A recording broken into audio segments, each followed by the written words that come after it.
This is the John Frederick Show, coming to you live from your nation's capital in the swamp in Washington, D.C. at our beautiful studios at Corey Lewandowski International Galactic and Milky Way Embassy headquarters right here by the Capitol. Joining us now, my good friend Gene Rossi. Now, Gene, let me tell you about Gene. Gene's just cool. Gene's a cool dude. Plus, his bride, Mrs. Rossi, went to Ole Miss. And, of course, we're Ole Miss fans because that's where my son went. And I've been to the Grove many times. So, got a little connection there. Plus, Gene's a former federal prosecutor. I mean, this guy is attorney. He knows what's going on. He ran for lieutenant governor in 2017 in the Democratic primary that was rigged anyway, as the Democrats always rigged their primaries. He finished third, but he ran a very spirited race. And he knows a little bit about prosecutors do because, like, he was in the business. And he's going to be telling us all we need to know about what's going on with Robert Mueller, the Southern District of New York, Cohen, Lanny Davis, the whole bit. Joining us now, my good friend, Gene Rossi. Gene, great to have you. Oh, John, I miss you. I haven't seen you since the shad planking in April of 2017. Oh, God. And that's number one. And number two, Diane Rossi is driving the car right now, and she is a true blue Ole Miss fan. And you're right, the Grove is the best area of football. There's no question. You tell you what, I mean, I went there. My son was there for 4 years. By the way, Ole Miss gave my son, he's now got his doctorate in English literature, and he teaches at the University of Nevada. And he went to Nevada for his graduate and PhD work on a full academic scholarship. But he had a great education at Ole Miss. And, boy, when I went to those games, the first couple times, tell Diana, the first couple times, so, he's got the student tickets. I go there, we go to the Grove, and then we go to the game, After about the third time, it's like, I'm staying in the Grove. You go to the game. Here, give your ticket to that guy in the street there, and I'm going to stay in the Grove because the Grove is like you got tents and, flat screen TVs, chandeliers. And it doesn't matter. John, Diane's family all went to Ole Miss. Some went to Millsaps in Jackson, but Ole Miss is one of the best schools in America, period. And, it really is. But anyway, it really is great. John, it's good to see you. I'd love to just chat about current events, and thank you. I'm honored to be here again. Okay, Gene, let's get to the Mueller investigation. People like me that are true believers in the president and his agenda that know him really think this thing is an out-of-control witch hunt, going after people that have nothing to do with Russian collusion, 18 months in, $100 million, unlimited budget, unlimited power, unlimited prosecutors, unlimited investigators, and they have no evidence of any Russian collusion whatsoever. When is this thing going to wrap up, Gene, and what is the deal here? Number one, it's not going to wrap up anytime soon, and here's why. And here's the deal. I worked for the Department of Justice for almost 30 years. When you have 17 or more prosecutors in an office, and now, John, you have the Southern District of New York, which is an entity unto itself. That's like a new, Department of Justice, if you will. There's sort of this snowball effect that you have this inertia, you have this infrastructure in place, and there's this tendency, rightly or wrongly, to look for crimes. Now, here's the problem with the special counsel's office, and it occurred when Ken Starr and Fisk were given their tasks. And way back, I'm kind of old here, John. I'm 62. I remember the 1980s. I ran Contra and all that. When you have a special counsel or independent counsel, they have a task. They're supposed to look at certain issues, like the Russian thing, okay? But they're also allowed to look at crimes that they discover. And that's what's happened with Paul Manafort. They were looking at certain crimes, the Russian thing, and then they discovered tax, bank fraud, and the Foreign Bank Account Reporting Act.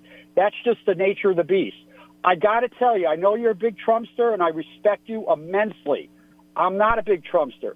But this thing's not going to end for another 2 years, and they're rolling along. And my gut is this. Here's my gut. We can call Michael Cohen a pathological liar and a scumbag. We can call him that. But what people who support Donald Trump in good faith, great people that support Donald Trump, they should be worried for this reason. Alan Weisselberg is the chief financial officer for Donald Trump. He's known President Trump since the 1960s. He knew his father. They have put him in a grand jury, and my understanding is they gave him immunity, and I doubt they're going to just put him in one time. If you're a supporter of Donald Trump, that's very bad news, because when prosecutors start looking at the financial transactions of anybody, even me, a prosecutor who was inclined to be sharp and be aggressive, they're going to find something. Now, Paul Manafort was a little different.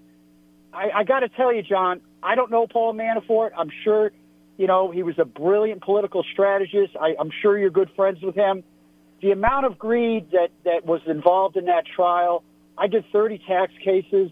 It was pretty overwhelming. It was one of the most compelling tax cases I've ever seen. I did 30 of them. He failed to report at least $16 million on his tax returns. That's a big deal. So when they start looking at President Trump's financial records, his tax returns, the charity, the Trump organization, I got to tell you, there's some red flags and loud gongs that spell trouble. So my punchline is this. This investigation is not going to end this year. It's not going to end next year. And it's not going to end 2020. That's just reality. So, Gene, I'm comprehending here what you're saying, and I appreciate you coming on today and sharing this with our audience. By the way, we're with Gene Rossi. He ran for lieutenant governor as a Democrat in 2017. He ran a very spirited race, finished third, but he was a great candidate, and I was hoping he would win. He didn't. I was Seabiscuit. I don't remember what your percentage was, but you really ran a great race, and I got to know Gene, and he's just a super guy.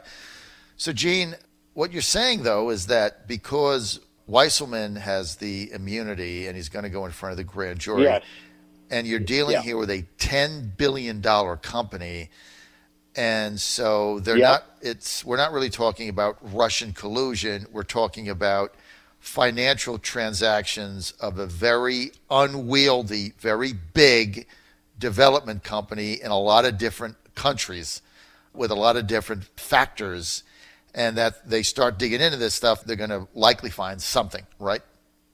Absolutely. Here's the other thing, John, and I got to do full disclosure here. I represent Stormy Daniels' old attorney, Keith Davidson, and of course I can't say anything about my client, but the whole election thing, that spells trouble because, John, here's the thing. Under oath at a guilty plea hearing, Michael Cohen essentially said that he and Donald Trump had an agreement to willfully violate the election laws in two respects, the limit and also in kind. That's a big deal. That really is a big deal. But going back to the whole financial thing, I got to tell your viewers, and I know most of them are good faith, good people who support the president. Mm-hmm. There are red flags and loud gongs that the special prosecutor is looking at matters other than the whole Russian thing. And that's just the reality of a special counsel. I was a big Clinton supporter in the 90s, and I was not happy with Ken Starr because they were sort of doing the same thing. We ended up, charging, if you will, sending a report to Congress on something that Clinton did with a young girl that had nothing to do with Whitewater. That is the nature of the beast, and I don't want to sugarcoat it, and I'm not saying this because I'm a partisan. I'm just telling you, what my 30 years as a federal prosecutor, I can smell trouble, and I really smell trouble for the President of the United States. Mm-hmm. So they investigate the financial aspects of the company, and they're going to find something. I mean, as you said, when you put 30 prosecutors on any person, if they put it on Diane Rossi, they'd find a parking ticket she didn't pay in Oxford. They'll find something. So good analogy. We have all these. There's so many federal laws on the books. People don't even know what half of them are. So, Gene, let's get to appreciate that perspective and kind of a reality check for what is going on here. And you are right, Ken Starr, that special prosecution was put in place for Whitewater, and we ended up with Monica Lewinsky's cigars in the dress, which, by the way, I was adamantly opposed to that whole impeachment thing, as I thought it was asinine and had nothing to do. So, I mean, my position on these things has been consistent, and I thought it ended Gingrich's career in Congress. It was that stupid, especially when the economy is going great. Also, John, remember it ended Livingston. Remember Livingston? It ended him also from Louisiana. I mean, it ended 2 careers, and it was dumb. And it was in the middle of an economic boom during the dot-com boom. And in 98, where the Republicans should have gained seats, the Democrats gained 8 seats. You know, people get pissed off when the economy is going great and you start bringing up stupid charges that are going to muddy the waters and stop the momentum. Can I give you another history lesson here? I'm not being condescending. No, go ahead. In July of 1974, John, I'm dating myself again, the House Judiciary Committee voted down, I think 26-12, voted down an article of impeachment against President Nixon involving his tax returns. He had allegedly $400,000 in government benefits to his home in California, and he didn't report the $400,000 on his tax returns, but they voted it down 26-12. And the reason I mention that is whenever prosecutors look at the tax returns of anybody, and of course Donald Trump is a multi-billionaire, they're going to find something. And Alan Weisselberg, he was given immunity for a reason.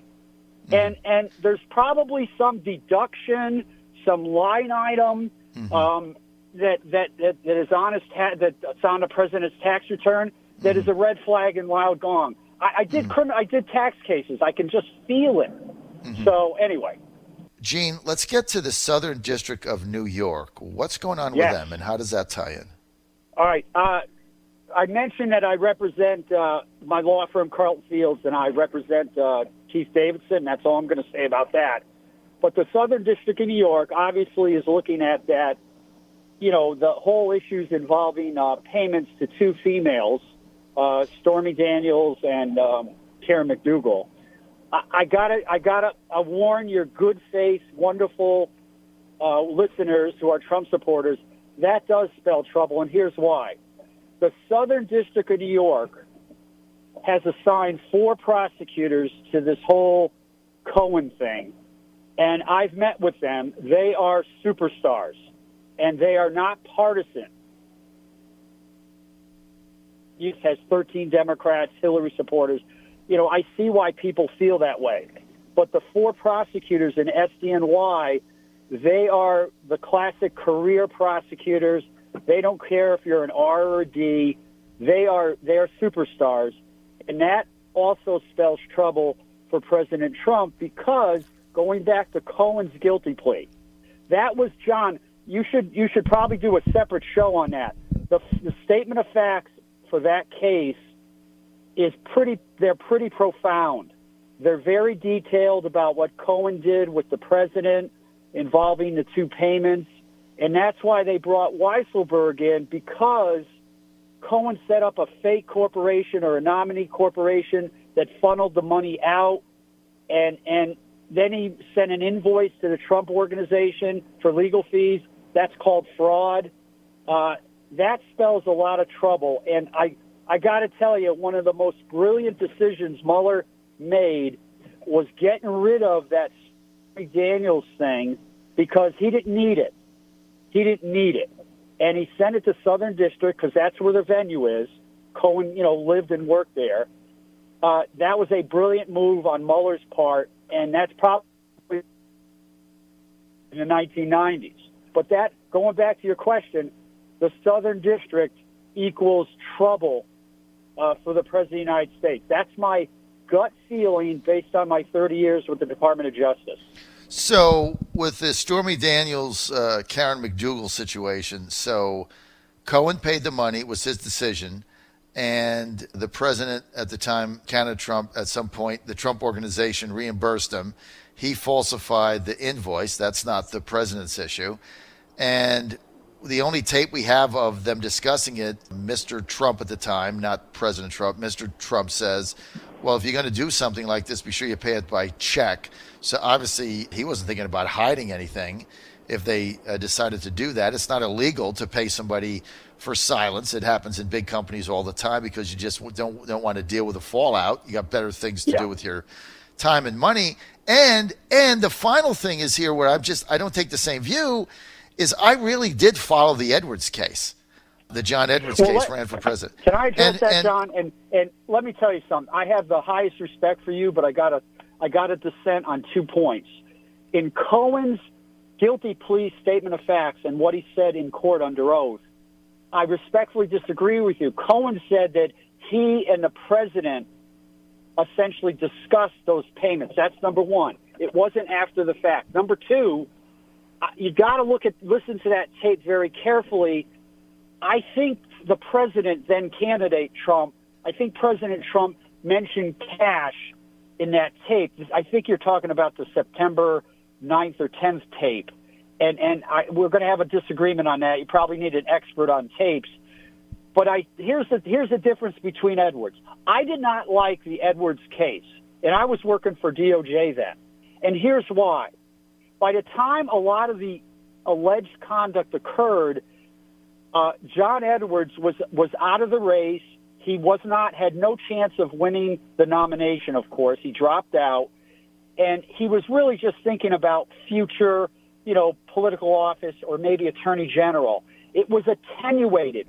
All that stuff to his paramour was so far removed from the campaign finance laws that it was really a stretch. And I didn't like it. I didn't like it because his wife had cancer. It was a mess.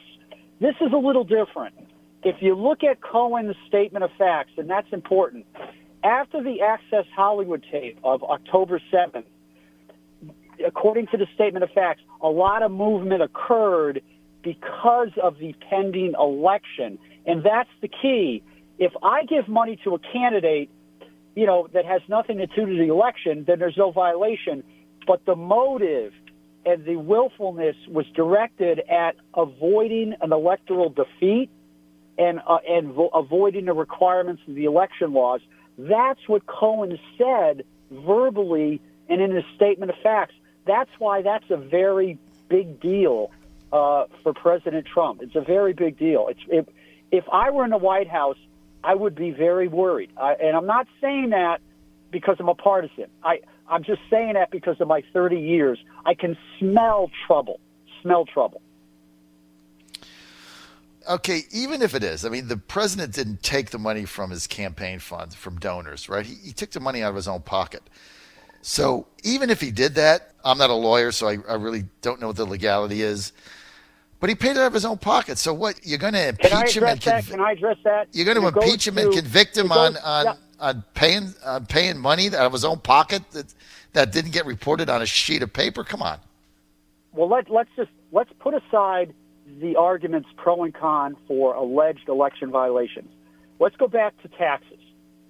If the Trump organization wrote off as a business expense the payments back to Cohen, Cohen had that invoice that said legal fees.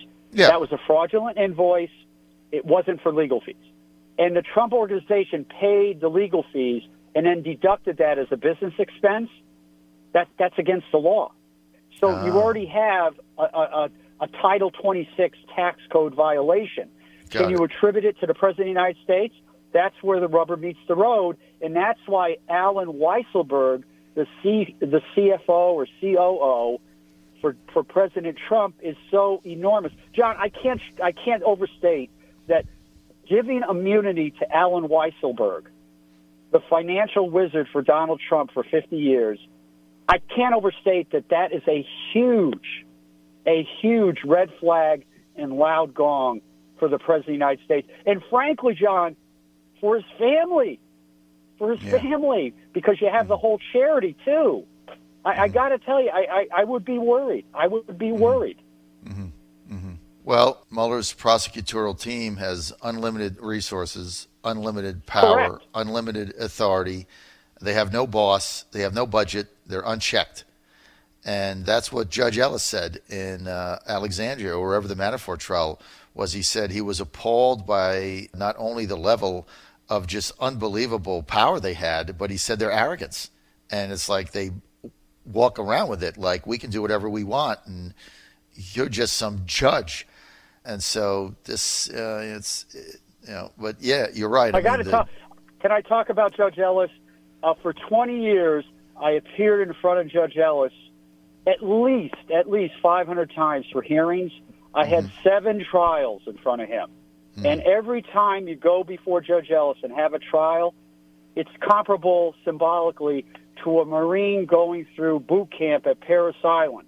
And I've been to that island times, and he's a tough judge. I love him to death. He uses not a velvet hammer, but a sledgehammer with nails. And I'm covered with war wounds from him, but I love him to death. And he is a very opinionated man, and he's got a good heart. He does have a good heart. All right, Gene Rossi, we're out of time. That was a fascinating interview. We're going to have you back as this thing plays out. I'd be honored. I'd be honored. Are you going to Bobby Scott's picnic Labor Day? I'm going to. You know what? I might go if I see you there. But John, here's my dream. I want to be at the Grove for an Ole Miss game. We'll have my wife Diane and your lovely better half, and we're going to have a mint julep, okay? With extra, is it extra bourbon, right? Extra bourbon. Because you can't have beer there. You can only have bourbon. Yeah, that's one of the other things. In a fancy silver cup. But that's one of the other things. We're going to sit together for an Alabama Ole Miss game. How do you like that? I tell you what, you plan it, and Ann and I will go. We'll go. Oh, you're a good man. Hey, I want to say a shout out to all the Trumpsters. I'm a Democrat, proud of it, but I admire all the people who listen to your show, and you're all good people. I just happen to disagree with you. Thank you, Gene. I appreciate that. See you soon. Thanks for the insight. Bye-bye.